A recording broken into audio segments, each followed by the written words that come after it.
Khalilur Rahman, Bangladesh, 99. জাতিসংঘের সাধারণ পরিষদের ৮১তম অধিবেশনের সভাপতি পদে নির্বাচিত হয়েছেন বাংলাদেশের পররাষ্ট্রমন্ত্রী ডক্টর খলিলুর রহমান। তিনি জার্মানির সাবেক পররাষ্ট্রমন্ত্রী আনালেনা বেয়ারবকের স্থলাভিষিক্ত হবেন এবং আগামী ১ বছর জাতিসংঘের সাধারণ পরিষদের সভাপতির দায়িত্ব পালন করবেন।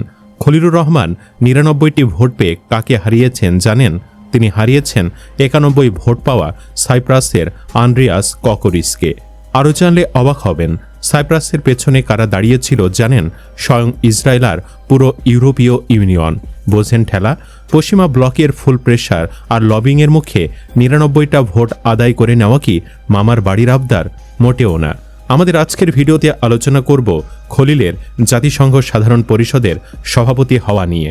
দীর্ঘ এই ভোটের লড়াইয়ে বাংলাদেশকে কারা ভোট দিল আর সাইপ্রাসকে কারা ভোট দিল?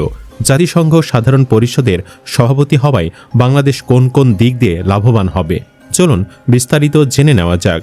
জাতিসংঘের সাধারণ পরিষদের ৮১তম অধিবেশনের সভাপতি পদের নির্বাচনে সর্বমোট ১৯০টি দেশ অংশ নেয়।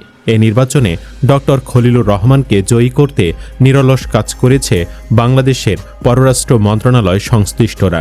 নির্বাচনে দেশে দেশে কূটনৈতিকভাবে ডক্টর খলিলুর রহমানের পাশাপাশি যোগাযোগ করেছেন প্রধানমন্ত্রীর পররাষ্ট্র বিষয়ক উপদেষ্টা হুমায়ুন কবির ও পররাষ্ট্র প্রতিমন্ত্রী শামা ওবায়েদ। তবে এতে ডক্টর ইউনূসের বিশাল বড় অবদান আছে, কারণ এই খলিলুর রহমান তো ডক্টর ইউনূসেরই আবিষ্কার। যখন বিজয়ের নাম ঘোষণা করা হচ্ছিল তখন পাশে পররাষ্ট্র উপদেষ্টা হুমায়ুন কবিরের সে কি আনন্দ! খুশি উপচে পড়তেছিল, চেহারা দেখে বোঝা যাচ্ছিল কি পরিমাণ আনন্দিত তিনি। ডক্টর খলিলকেও দেখলাম হাত মোনাজাতের মতো ধরলেন, হয়তো খোদার কাছে শুকরিয়া জানালেন। এরপর দুইজনে উঠে দাঁড়াইলেন, অভিবাদনের জবাব দিলেন, আর হুমায়ুন কবির ডক্টর খলিলের হাত উঁচিয়ে ধরে বোঝালেন আমরা জিতে গেছি। অবশ্যই এটা প্রাউড মোমেন্ট বাংলাদেশের জন্য। অবশ্য অনেকেই বাংলাদেশের এই অর্জনকে খাটো করার চেষ্টা করছেন। কেউ কেউ বলছেন খলিল বড় প্লেয়ার না, তিনি বড় একটা গেমের ছোট একটা গুটি মাত্র। কেউ কেউ তাকে সিআইএর এজেন্টও বলছেন। এমন কত সমালোচনা। তবে যখন আপনি জানবেন ৯১টি দেশকে পেছনে ফেলে খলিল নির্বাচিত হয়েছেন, তখনই বুঝতে পারবেন এর পেছনে কত শত পরিশ্রম রয়েছে। চলুন দেখে নেই এই দীর্ঘ যাত্রায় বাংলাদেশকে কারা সমর্থন করল। এই ভোটের সমীকরণ জানতে হলে আগে জানতে হবে বিশ্বের দেশগুলো কারা কোন ব্লকে বিভক্ত। চীন এবং রাশিয়া এক টেবিলে, ওআইসির ৫৭টা মুসলিম কান্ট্রি এক লাইনে, যেখানে আছে পাকিস্তান, মিশর, তুরস্ক, ইরানের মতো দেশ।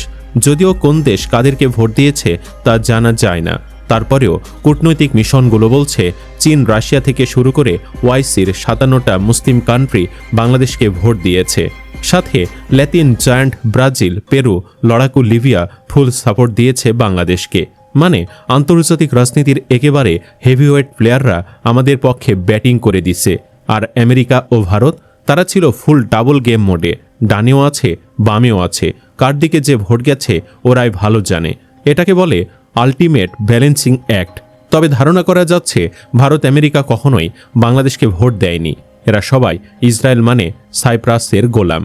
অন্যদিকে ইউরোপ আর ইসরায়েলের লবিং মেশিনের বিরুদ্ধে গিয়ে এই জঘন্য ভূ রাজনৈতিক স্নায়ুযুদ্ধে জয় ছিনিয়ে আনা ইটস আ বিগ স্টেটমেন্ট।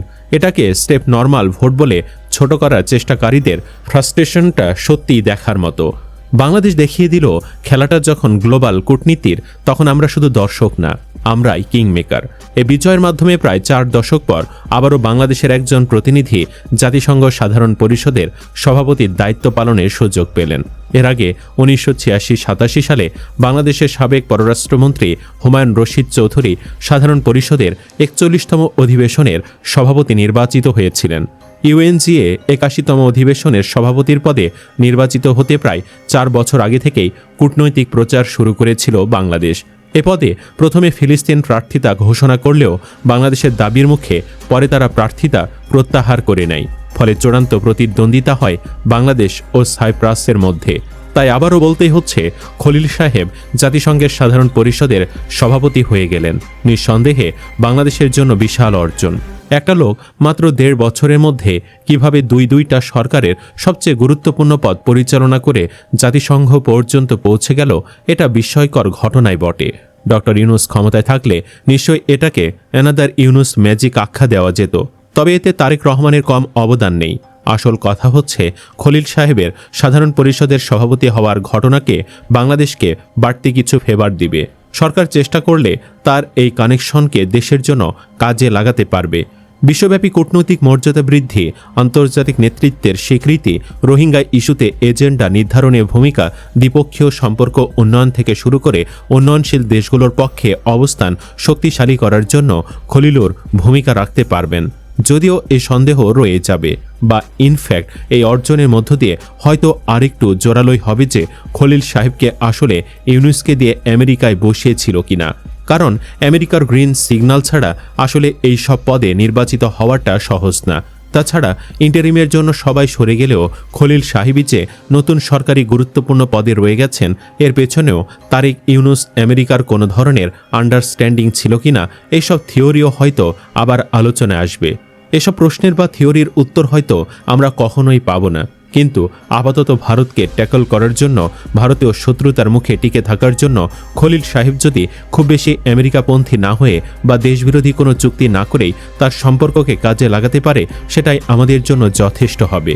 গুরুত্বপূর্ণ পদে খলিলের জয়ে আপনি খুশি কিনা কমেন্ট করে জানান। ভিডিওটি যদি ভালো লেগে থাকে তাহলে অবশ্যই লাইক দিন, শেয়ার করুন এবং সাবস্ক্রাইব করতে ভুলবেন না। আজ এ পর্যন্তই, আবার দেখা হবে নতুন কোনো বিশ্লেষণ নিয়ে। সবাই ভালো থাকুন, সুস্থ থাকুন। আল্লাহ হাফেজ।